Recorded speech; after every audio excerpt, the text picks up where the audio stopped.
as you are aging, right? And you get to practice this IBC and this banking concept the whole time. And you can use cash just like it was on you and you own the policy. You can own the policies on your kids or on your spouse or however you want to set it up, right? And you can gift them policies later or ownership in those, policies.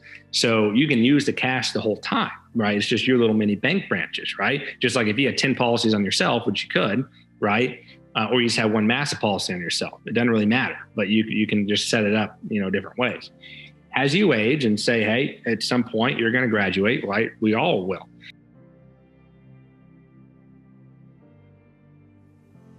All right, guys, welcome again to another amazing episode. Today we have Harper Jones.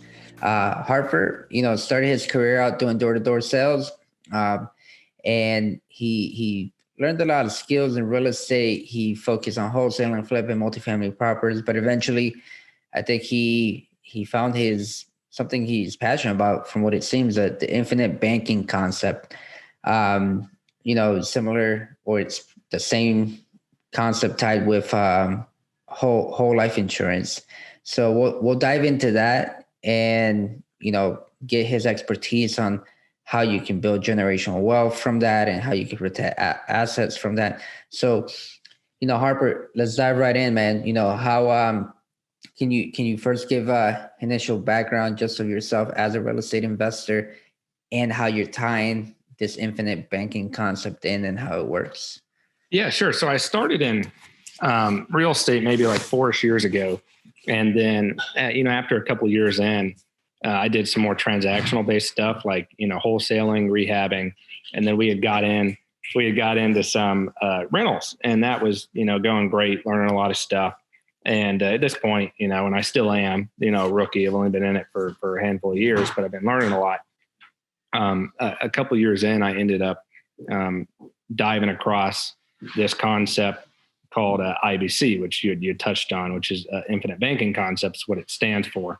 And there's a lot of stuff you can learn about at infinitebanking.org, but we'll dive into that later, where people can go to, really learn about it. But basically what it is IBC is a process, and we'll utilize a product or a platform to practice that process, to practice IBC, which would be a whole life insurance contract. So by utilizing that, kind of how I'm going to describe it is, think of like assets and liabilities or credits and debits, like a T-chart.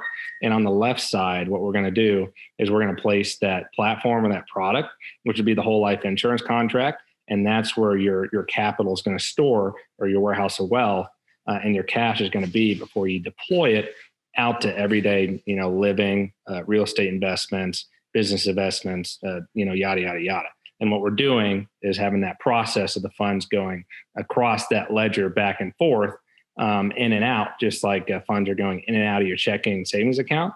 We're just placing that policy between those flows coming in and out. So hopefully that's a brief little overview. I know there's a lot more details, but hopefully I kind of explained that okay. So let me know if that didn't come out the right way. So let me capture this. So essentially, you're using a policy as a checking or savings account, essentially, to flow between your profit and expenses, or your daily expenses and your daily income. It could be either or. It's not only for a business owner, but also for day-to-day, like a checking usage or a income coming in, things like that. Is that correct? Yeah, correct. So you could use it. I guess the simple way to think about it is, any individual business, nonprofit, they're going to have income come in and they're going to have income go out, right? Or expenses, right? So you're going to have inflows and outflows. And where is that money normally deposited in before being deployed? Well, that's going to be at a bank, a brick and mortar bank, right? What we're doing is we're going to kind of create our own bank, right? In essence, and we're going to have those deposits come in. But before we have them go out, we're going to deposit them in our policy or policies. And there's a lot of benefits of doing that, right before we, now deploy it out of that policy over there. Instead of sitting in a checking or savings account, we're sitting it now in that whole life insurance contract. And like I said, there's numerous benefits of doing that. And to your point, anyone could do this. individual business, or, just using it for everyday life. So I really like that concept, and I get more questions out of it. Is so, for example, let's say my monthly income was $5K a month, right? Am I, with this policy, would I be able to drop all $5K in there, and then the inflows and outflows go from there? And if so, is that going to grow with compounded interest? Is there a specific tie to that whole policy? How does it grow from there? Yeah. Okay. So let me back up a little bit and kind of describe, say the banking process, because that's really what we're doing and what we're trying to profit from is the banking function in our life. And there's always going to be a banking function in anyone's life. And, how much of that banking function, do you control? Right. And it's not necessarily bad if you don't control the function, because like us here, we leverage, banks and commercial banks and Fannie and Freddie, to loan on, real estate projects so we can use OPM, other people's money. Right. But there can also be, bad debt, or if you have enough capital, you can take over more of that banking function. So let's kind of look at how the banking function works.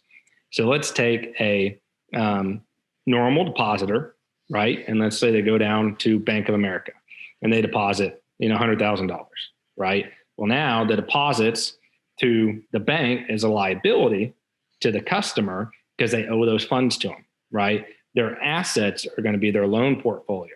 And what they're going to do is they're going to take those deposits and they're going to loan that out, right? And when they loan those out, they're going to charge interest, right? And that's kind of the process of banking, right? And as that comes back in, they'll pay interest back to the customer, right?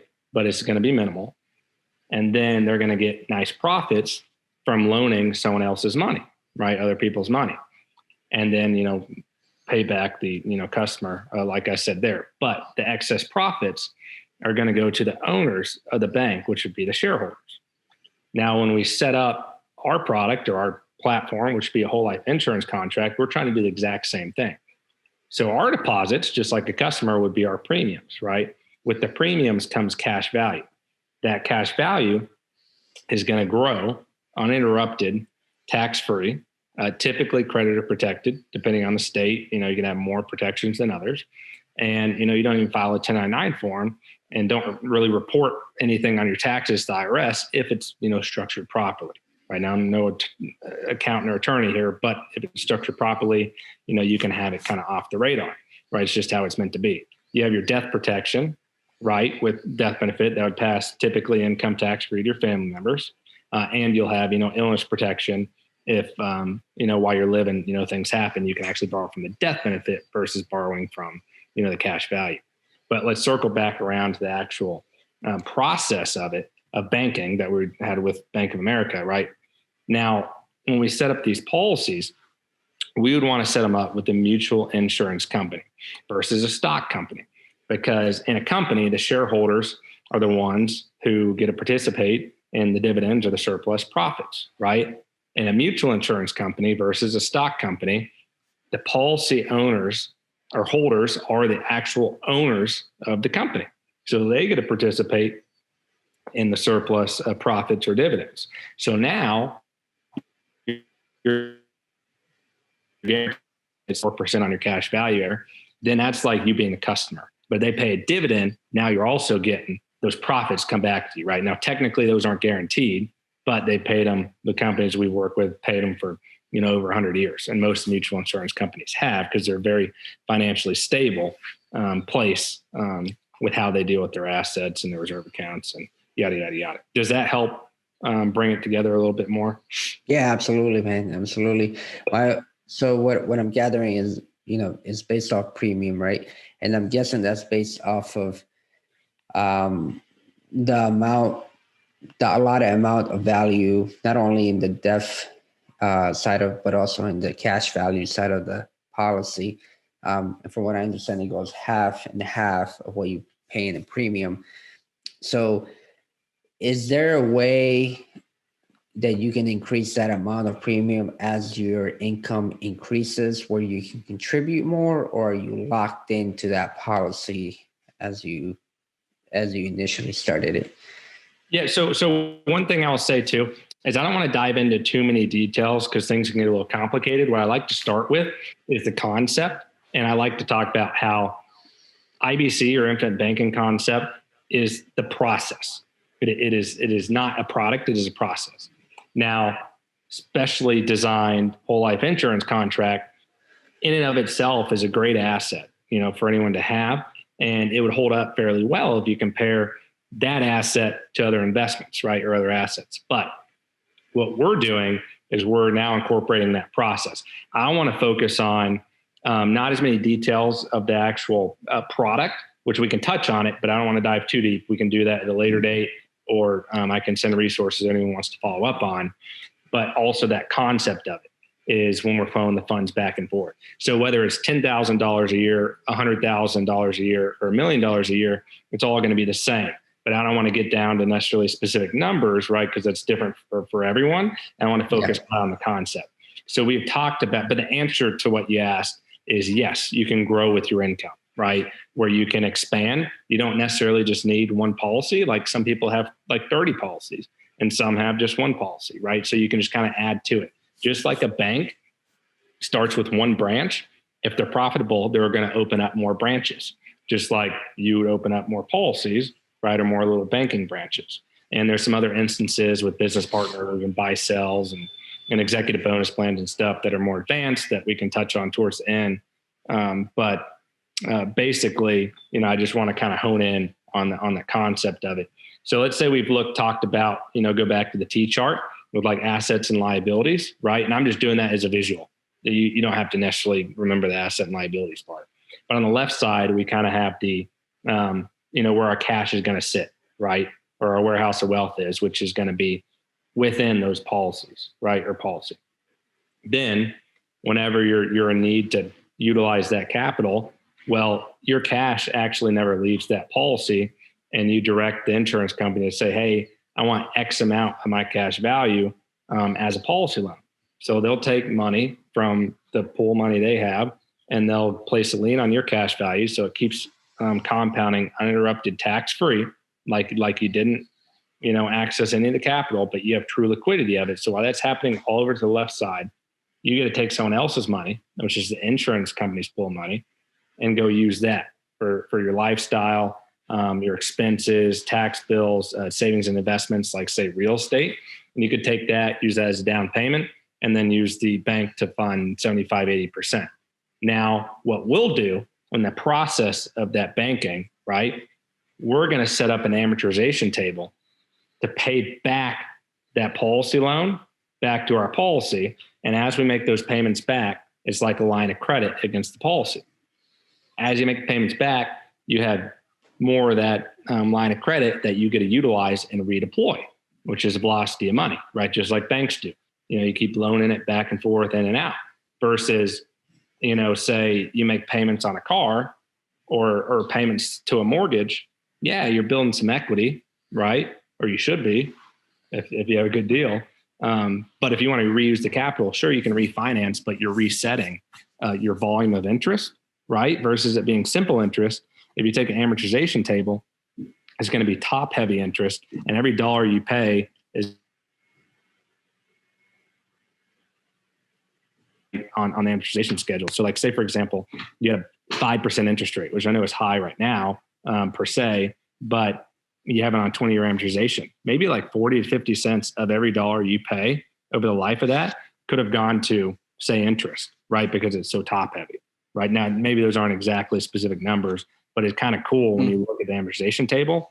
It's not really cool. You're getting screwed, but that's part of what we're trying to do is take over some of that banking function, right? So while you have everything going here on the left side of the ledger, and that's compounding like it's never been touched, right? Even though that may be compounding at 4, 5, 6%, the fact that that is compounding and you're not interrupting it is extremely powerful over the long run, especially because that's all tax free, and you can borrow up to 100% of it, and that's not taxable either, right? As you're doing this whole thing. But as we're paying back, that policy loan, we're going to pay back more, right? So they're going to charge us interest because it's their loans, right, against our cash value there, right? So say that's simple interest of 5%. Well, maybe we're charging ourselves 8% interest on an amortized schedule. So you're paying top heavy interest back to yourself. So the flow of money, instead of being out, is coming back to you. And then we'll take those as we're getting those payments back that we set up. We'll knock down whatever interest we owe the insurance company, and then we'll start knocking down the policy loan. And then by the time we knock down the policy loan, we may have 3, 6, 12 payments left. And those would all roll back into the policy, and we'd funnel them back in there. So now at the end of it, we've recaptured interest that we would have paid somewhere else, right? Or lost opportunity costs that we were giving up by paying cash. So hopefully that makes a little bit of sense. Yeah, no, that's great, because that interest that you said, you're paying it back to yourself, you're charging yourself. So you become the bank, you become that credit card, right? So that's pretty sweet. Yeah, and one of the things that I wanted to highlight is the fact that you mentioned that it's simple interest, which is very important, because it's not amortized as a regular interest, as if you were purchasing a home or making any other purchases or borrowing money, where, like you said, is going at the beginning, is going everything to the interest and not to the principal. Mm-hmm. That's pretty cool. Yeah. And I know I've talked a ton so far, on this podcast here, but are there anything that I need to clarify or that was confusing? Because I know I kind of ran across a bunch of different stuff. But is there anything I need to clarify more that you guys thought was confusing so far? Oh, not at all. I thought that was pretty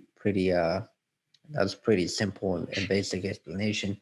I think what I want to know more is, how can you use it for, leverage, not only in real estate, but for your family, right? Like, so Can I use it for my kids? Can I use it in what other ways can I help build generational wealth with it? Yeah, no, and that's a great question. So there's a few things. One, let's see, where do I want to start? So first thing is, a lot of people, what they'll do is, what I would advise people to do is very wise. First, you got your human life value, and you want to protect your family. So say it's you, your wife, and say you got 3 kids, right? We'll just say that's just what we're going off of. What you would do is you want to protect yourself, right? Most people have a term, right? And not that it's unwise to have a term, but I think when you look at it through the lens we're talking about, the whole life makes a lot of sense. And terms, you're betting against the insurance company on a term life policy. And I guarantee you the insurance company is winning every time, right? Because only 1 out of 100 pay out. Once again, not an unwise thing to have, but the whole life is for your whole life, right? So you have protection for your family for the whole life. And whenever that, we got a little dog. Whenever that pays out, that's typically income tax free, right? But I'll circle back around that because that'll tie into that generational wealth. So as you're protecting yourself, well, you have insurable interest, say, on your spouse, and insurable interest on all your kids. And with your kids, guess what?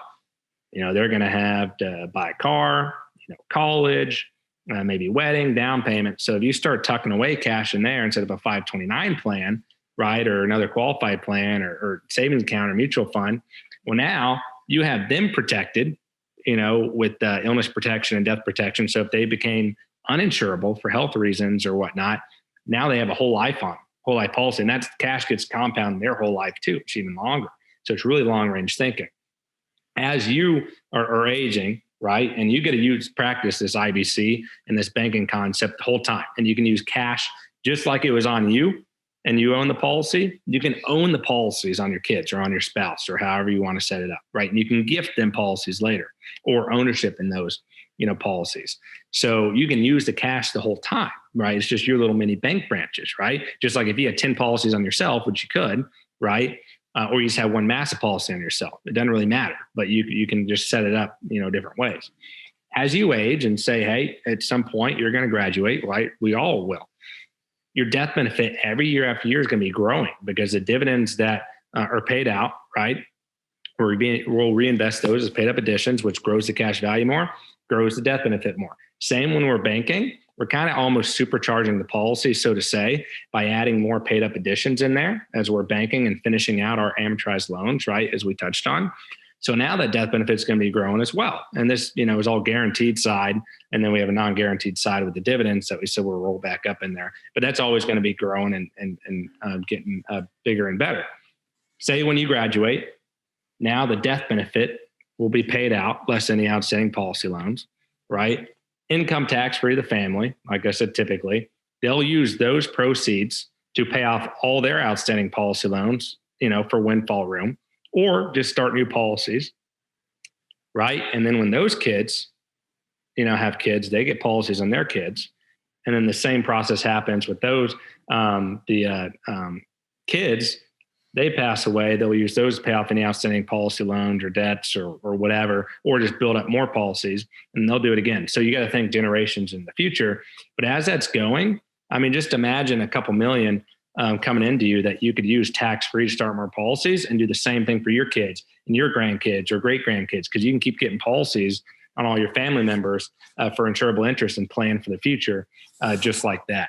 So does that make sense? Yeah, no, and that's amazing. That is amazing. Because I know you have to get medical, you have to get blood drawn, you have to get exams, correct? When you get a policy, at least that's what I understand. Mm-hmm. Is there an age limit for a kid, or should you start first by, like how you said, having them own a portion of the policy, and then when they get old enough, you just gift them the policy? What's the best strategy there? Yeah, so a great question. And a lot of the times when I answer, the answer is going to be, it depends. And some things I've just kind of answered geared to how you asked it, but it really does depend on different scenarios. Just like setting up, the policy would depend maybe on each person. We work within certain parameters that we want to do that we think are in the best interest for what we're trying to do with the IBC concept, right? But it's going to depend per the person, how we may slightly change the design. And then how we're going to bank. Yeah, there's not necessarily a wrong way to bank within these parameters, but we may do it slightly different depending on what your objectives are, right? But let me think what the question you just asked. Oh, yes. So the answer, it depends on, yes, this is life insurance. So it is on your health.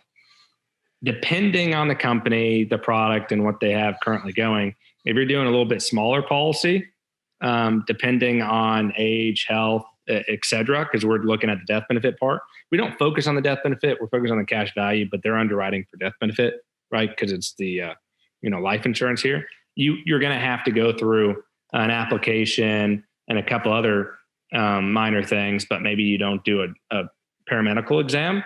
But if it's over a certain threshold, then they'll come take vitals and stuff like that. But it's nothing that's necessarily too invasive or anything that people haven't done before. But once again, I think those are details that you dive in later. I think it's like keep the focus more on the concept and things like that. And then I just had someone, I think it's 30 days after and I once again can depend right on the company and stuff and their protocol. 30 days after a newborn or a child is born, you can have a whole life policy on. So we did it within like 45 days with someone recently. And the only reason it was 45 days is we were just waiting for the medical records to push through. That took a little bit longer with COVID and everything. Yeah. Okay. Yeah. And that's what I was kind of wondering, with children, right? Because age, I imagine, plays a factor too.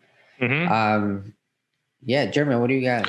Yeah, man. So for our audience, right, we have very sophisticated, from the people that are just trying to learn about, how to create wealth in their life, to the people that are already, to a stage where they're a little more sophisticated, and basically for the people that are just starting, right, and they listen about these concepts, and I'll give myself as an example, and my concept was that only people with already a little bit of wealth, could apply for these type of programs.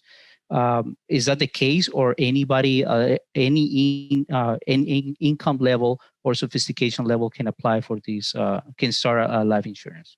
So anyone can do it, right? Obviously, I don't know everyone's, health position when you're looking at that part, but even if for some reason you're uninsurable, you could have insurable interest on a business partner, spouse, family, et cetera, that we can look at.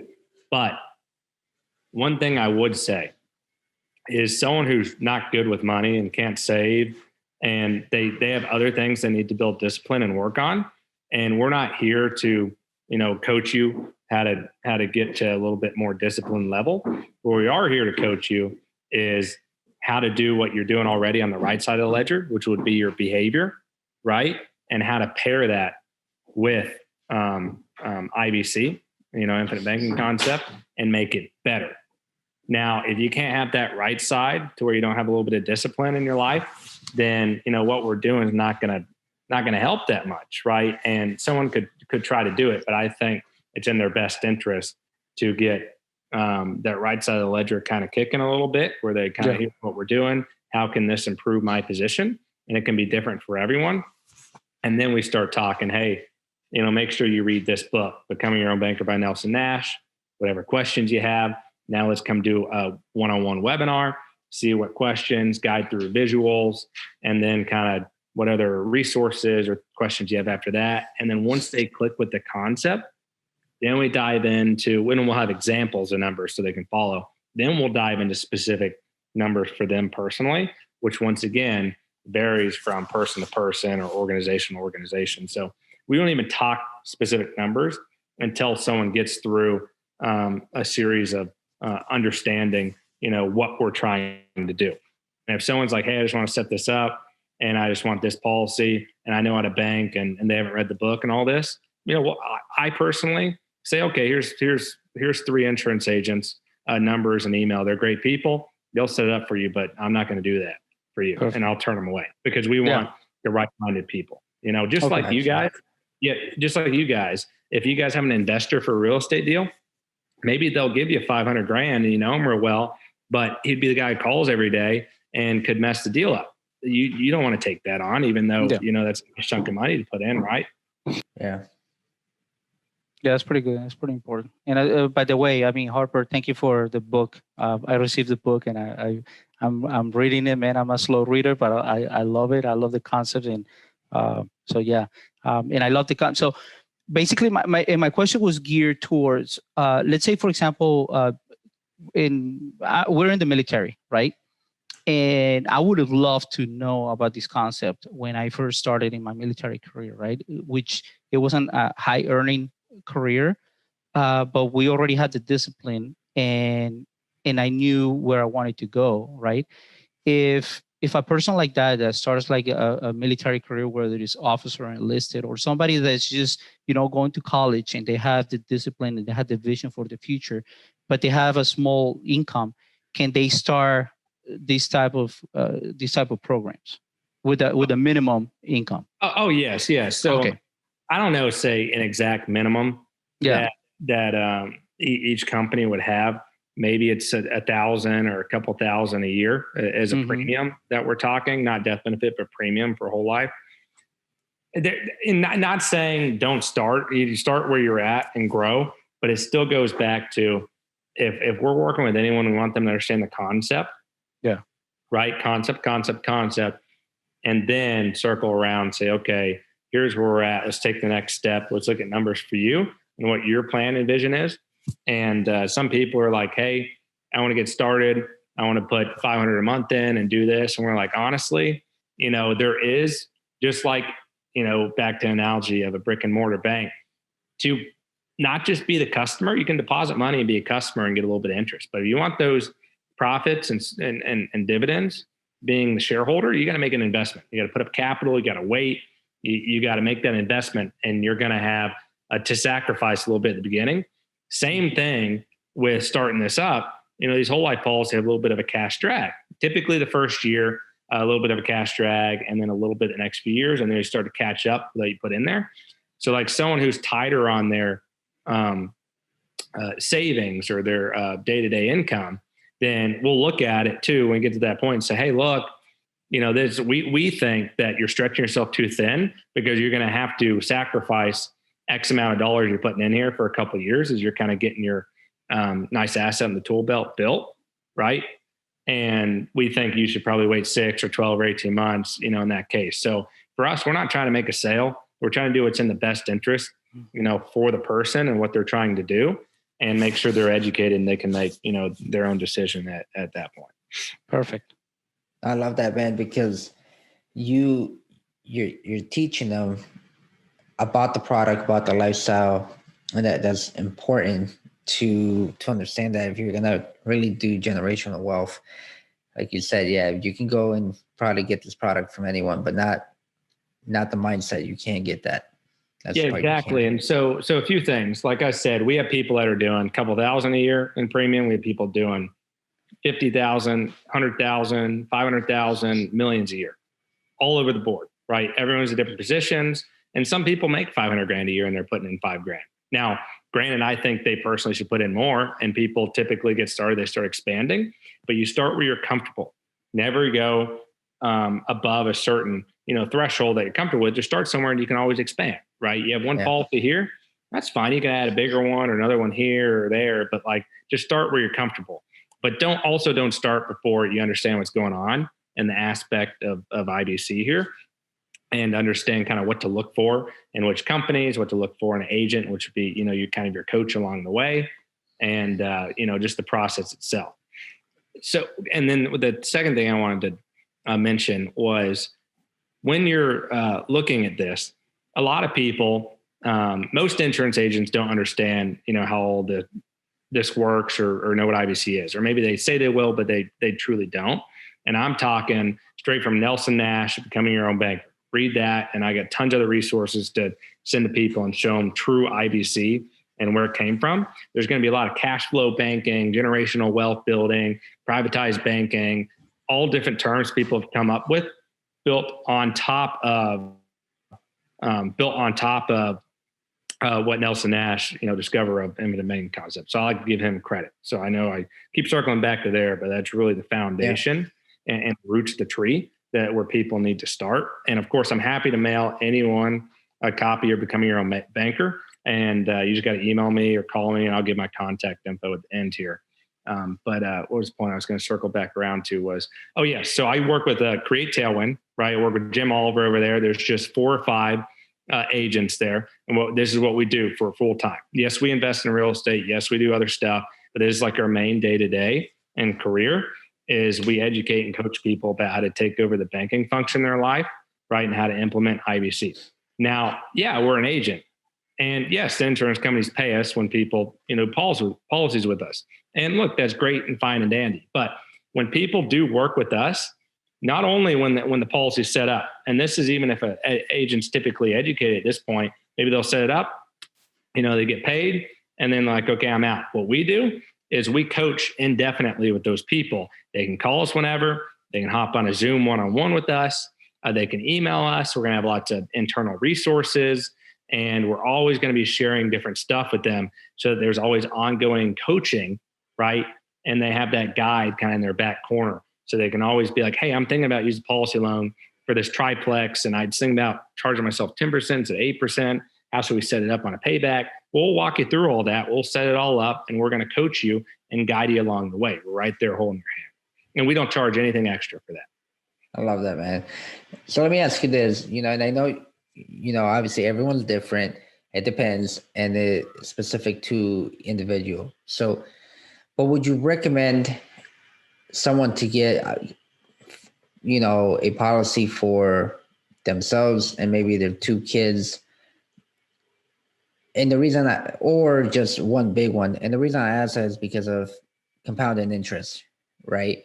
Obviously, you've put more, it's going to grow quicker with compounding interest, as opposed to 3 small different ones. So I know everyone's different, right? But what would you recommend? And I'll just say my exactly what I want to do, which is myself, my 3 kids and my wife. I would love for each one to have an account. However, I know that if I do one for each, it's going to be a lower amount than if I did one big one, right? So okay. So I'm going to answer that start with understanding the concept and reading the book and understanding what's going on, and that'll kind of lead to of being like, okay, I want to kind of commit X amount of my income or assets or liquidity to funnel into, the system, right? And kind of commit to, my banking system. And then we'll figure out divvying it up from there. First, we want the breadwinner protected, right? And then we'll start looking at, okay, spouse, kids, grandkids, and the above, right? But we'll kind of take that approach after someone focus on the concept and what they're wanting to commit, whether it's $5,000, $50,000, $500,000, $5 million, whatever it is. We'll take that and then we'll circle back around and say, okay, here's kind of how it looks. Here's your family dynamic on what's going on, what the plans are with the kids, what's the income separated between the spouses. And then we say, here's what we think. You should put maybe 20 grand here, 20 grand here, and 5 grand on each kid or something like that. Right. So we'll kind of, once again, coach and guide through that at that point, but that's kind of like steps away. We don't really look at that until after we focus more on the concept and education. Okay, cool, man. Well, that's all the questions I really have. German, what do you have? No, me too, man. I appreciate it. I appreciate the fact that you took the time to be on our show, man. I love the concept. I actually learned it through you, so I appreciate that you came to talk to us in the audience, brother. Yeah, I appreciate it. Thanks for having me on to talk about it, and I'm happy to get Jim too, and we could go through a presentation we do. And there's a lot of visuals. We can record it. You guys can upload it and give it to the listeners. And then, of course, if anyone wants to get in contact, it's Harper, HARPER, at createtailwind.com. And you just email me and say, hey, heard you on this podcast, interested in a copy of the book, or just want to talk on the phone about this or whatever, happy to talk. And then same, you can go to www.createtailwind.com and look at some stuff on there. And we have a podcast too. So I'm happy to help or talk to anyone. So we'll hold you to that follow up, so we can have the visuals and we can put it on the YouTube channel. Yeah, I'll write a reminder right now. Yeah, we'll have to do that, man. Yeah, man. Yes. And for all your listeners out there, don't forget to give us a 5-star review, and like you said, shoot them an email, get that free book.